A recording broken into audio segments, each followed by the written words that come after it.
My name is Ashish Karamchandani. I'm a managing director at FSG, and I was the founder of a group called Monitor Inclusive Markets. So basically, why do we need scale? Everybody keeps talking scale, scale, scale. Let me just give you some statistics which explain why we need scale. Over half the world lives on less than $2.50 a day. Over 1 billion people are entering the 21st century illiterate. Over 1 million people don't have access to clean water. 2.6 billion people lack basic sanitation. I can go on. But the challenge is the problems of the world are at scale. And that's the reason we need solutions at scale. Yeah. Next. Okay. Now, traditionally, when you look at what's been done to address scale, there have been two paths. One path has been the completely private sector. Let's get the economy going. That'll get jobs, and that'll lead to prosperity and lead to success at scale. The other aspect has been much more rights-based approach. Everybody has a right to a basic, good quality life, and hence we, the government, philanthropy, charity, must try to provide that. Unfortunately, neither have worked. The pure market-based approach of economies, you can see the disparity it's led to, and I don't need to tell everybody about the Gini coefficient. On the flip side, the government, while doing provision, has not been able to get quality. And that's why the third idea has been popping up, which is why we are all in the room. Is there a way to do this through markets or market-based solutions? So commercial viability for social impact. And what's intrigued me, and which is the area I've been focusing on, is who are the people who can actually pay for these services? So there was conversation a little while ago about you don't have to go from the top 20% to the bottom 10%. There's a group in between who can be helped, so that the government can focus on the bottom 10%. And in this country, it's what I call the working poor. Your rickshawala, the person who has a little chai ka stall outside your office, the person who works as a driver in someone's house. And the interesting thing is, all these people are buying all their products and services from the private sector. If I ask anybody here, where's your driver's child going to school? The answer is always English medium private sector school. Where are they going for healthcare? Not to the government hospital, but to the local, I don't want to say quack, the local doctor next door. And the interesting thing is the market is serving these people extremely well for the commercial products. So if you want to buy TVs, the price comes down every year. But when you look at healthcare, education, the quality is pathetic. So that's the area I've been focusing on for the last 11 years. And I'm just going to show you one piece of data. This population, the working poor in urban India today, is actually 70% of our population. 20% are richer. It's only 10% who are poorer. So our urban problem is not one of abject, absolute poverty. It is of the struggling working poor who see life getting better and better for them in the TV, on TV, but their own lives are pretty hard. And what I'm going to do now is talk a little bit about some of our work, more as a way of context, because what I really want to touch on is the broader solutions for everyone. So I'll just talk for 2 minutes about the work that we've been doing on housing. Let me not this thing. Basically, these people are living mostly renting housing, and the quality of their housing is pathetic. I don't need to tell you. What's interesting is they are paying 20–25% of their monthly income as rent. And if you just think of the economics, we started this work in 2006, somebody earning 7,500 rupees, paying 3,000 rupees a month as rent. If you could take that 3,000 rupees and make it as a mortgage payment, put a little down payment, which incidentally all these people can afford, you can give them a small quality house, because in those days market rates were 1,000, 1,200 rupees a square foot. They could buy a 300 square foot house. Nobody was producing the housing and nobody was financing it. So we went out and started talking to developers. Every developer we met said, I know these people need housing. I know they can make the payment, but nobody will give them a loan. And they were right, because while these people were good credit risk, they have no documentation. And the way mortgages work in this country, you get a housing loan if you can show a Form 16 from a reputable company. So we went to a few banks and said, look, will you give these people a loan? Just do it as a pilot. End of the day, they do have a house, and if they don't pay, you can take the house back. Luckily for us, Rajiv Sabharwal at ICICI, I won't go through the names, but Axis Bank, ICICI, HDFC through GRU, and DFHL agreed to do pilots with us. So we went back to the developers and said, paisa hai. Next thing was, how do I make a 300 square foot house? I've never done it. So worked with architects, got drawings. Finally, one developer in Ahmedabad smelt the money and said, I'll do it, but you find me customers. So we went into factories because we know CEOs. And we literally have a sign above our head saying, Tamne ghar joye che hame malo. Signed up 450 customers. First project, Taral Bakeri, went live. He had a waiting list of 9,000 customers. Suddenly, Mahesh Bhai across the road said, I will also do low-income housing. So started getting the housing going. And then our bank friends came back to us and said, we said we'll do pilots. We can't do 10,000 houses. But luckily for us, financial services is a vibrant sector. We were able to get a couple of entrepreneurs who had run large businesses in Amex, actually, the head of corporate at Amex, a guy called Madhu Menon and his right-hand person, Rajneesh Dhal, to start a housing finance company. Because it's not that these people are bad. They just don't have documentation. Again, I won't go through the details. First housing finance company, MHFC, today 500 crores in loans. But anyway, they started it. When they started, other people jumped in. The good thing with India is one person succeeds, there are 10 people to follow tomorrow morning. And this is the kind of housing that it has led to. So the left top is the first project in Ahmedabad. Right one is in Pune. Bottom right shows the interior. But more important than the housing was the housing finance. So 2013, 10 housing finance companies giving loans to people with absolutely no documentation. 80,000 houses. Today we're just doing a new piece of a market study, and there seems to be between 15,000 and 25,000 crores of loans given out. So that's the thing with private sector. If you get it to work, the scale can be huge. But let me step back for a minute, because I've been talking about a specific intervention. We are here because we're interested in different areas. Somebody's spoken about nutrition, somebody's spoken about skilling. There's a whole broad range of areas. And the first thing I will say is, it is not easy to make money and create social impact. Ajayita is here who can give you a lot of the challenges she's had to go through.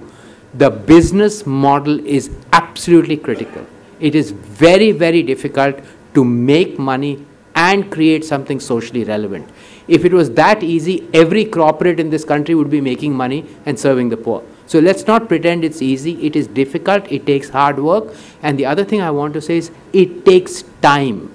We took 6 years in our housing. We thought we'd do it in 9 months. We got a World Bank grant. We said, thoda buffer denge, we'll take 2 years. It took us 6 years before we could show the models work. Ajayita again can tell you about the challenges, the time it's taken her. But anybody who's worked in this space will tell you the challenges in making a market work. The second thing I want to actually point out is, these are tough markets. They don't work on their own. So if you look at our work, everybody today in this room focuses around a corporate or a company, what I call the firm. The problem is, in these challenges, it's more than just the firm. I wanted to do housing. I had to provide housing finance. I know people who want to start schools. Where are good teachers? I have to have my teacher training college to train my teachers to work in my schools. It's like telling General Motors, you want to have cars, you first build petrol pumps to give petrol to your cars before you can put your cars on the station. So the value chain doesn't exist. The second challenge is, very often the public goods don't exist. So I want to teach my child actual counting. Most parents are saying 1 to 100 count karna chahiye. Ratta maar is what they want. You've got to change the perception of education to show them what they need. Who's going to pay for that? No company will do it, because if I do it, all my competitors will win from it. So it's a fundamental challenge. There's the last piece about government. Government is well-meaning, but often puts rules in place that are not practical. In housing, in Bangalore, if you build a house, you have to provide a car parking. Very good for people like me. I need to have a car parking. My working class person does not even have a two-wheeler, but he has to buy a parking space because government of Karnataka requires it. So what I want to just bring out is that these spaces are difficult spaces to work in. But the challenge is, after having worked 11 years, having identified this problem, working in housing, I am still not seeing scale. And I think the answer for that is very, very simple. We have two poles here. We have corporates which are doing shared value, which fundamentally don't think innovative business model.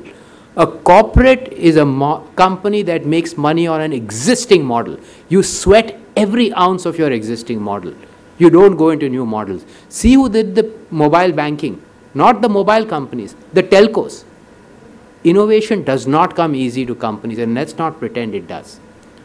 On the flip side, we have social entrepreneurs. Great people, great ideas. I see a number of this room whom I know well. But scale is not their DNA. They have not built a 5,000-person company before. And if I was to ask anyone in this room, would you give your money in your savings to a company who comes out and says, I've never done it before, but I'm sure I can do it? Or would you give it to a Jerry Rao who's built Emphasis, who's built another company and says, I will now lead a new company? This is our problem. We need people who have experience of building scale organizations, going out and working in the social world.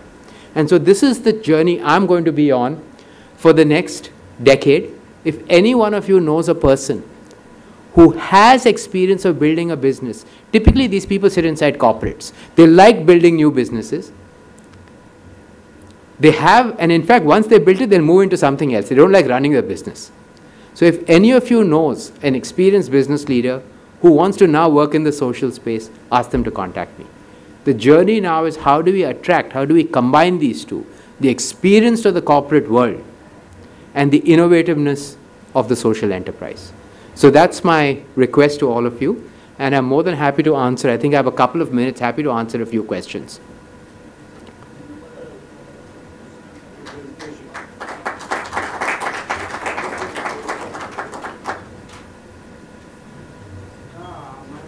Dua. I've been longing to ask for a question, since the time this discussion has begun. And in the few panelists, I saw all of them, and the first panel and the second panel. Well, this value summit, I have come for the first time, in fact. I'm an entrepreneur at this age. My age is about 62. However, since I saw this, the shared value summit, it's something new to me. So I definitely decided to come over here. And my question to you all will be, because this share value summit is mostly a thing of corporate.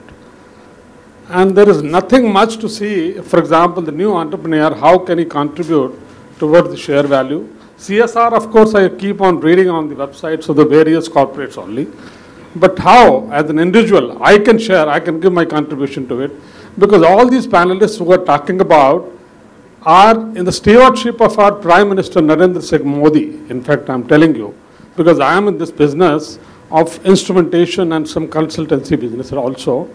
So what I feel nowadays is this Narendra Modi is so much intelligent in terms of offering this kind of shared value, just because he has developed an organization called EESL. You may be knowing or not. This is in Sector 18, Noida.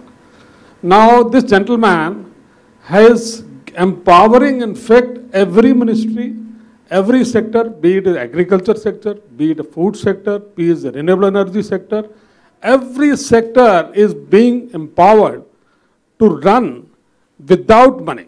You may not be aware for all that. How a corporate sector is going to help, I don't know, because that is only a small percentage. But the thing is that these, under the stewardship of Narendra Singh Modi, you have everything. You don't need any fund at all. Government has got a lot of funds. But are we people aware of all that? No. We should first know what is in the context of the thing we are talking about, what is the Indian perspective we are talking about, then the whole thing has got a meaning. Because this is my first time, I don't know, I'm new to this summit. So this is my question and I want some answer for this. Thank you. I'm afraid I'm not the right person to answer this. I'm going to ask anybody in the audience. Okay.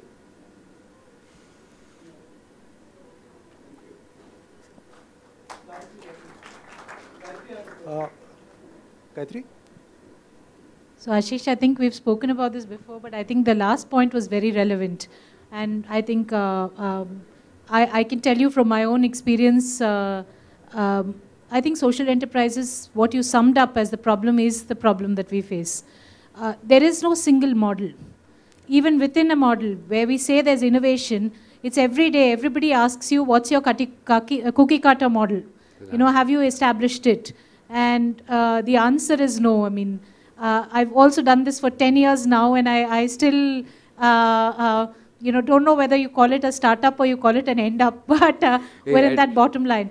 But I want to actually, ask you to consider,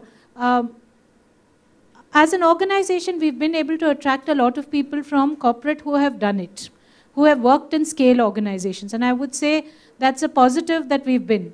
But one of the things I often find is they struggle in this environment also. Because when they're talking of, they've run companies which are, or business units which are significantly, they've been intrapreneurs, so to speak. But when they come into a social enterprise, come into the domain of social, I think the complexities are far more. And I often find that they, resilience, how do you create in them, is also a very, very important point. It's not just about creating a big business and copying it on. No, I totally agree with you. Let's take this conversation offline, because I don't think it's as simple as I made it out. I'm just trying to say we need to bring that talent in, and we need to recognize that there are going to be some business models that work, and many of them actually don't work.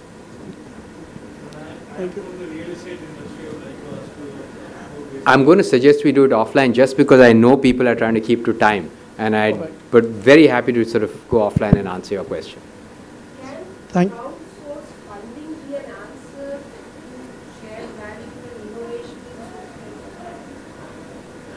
So I think, frankly, the scale we are talking of to get a large social enterprise off, the crowdsourcing can only come in the very early innovation stages.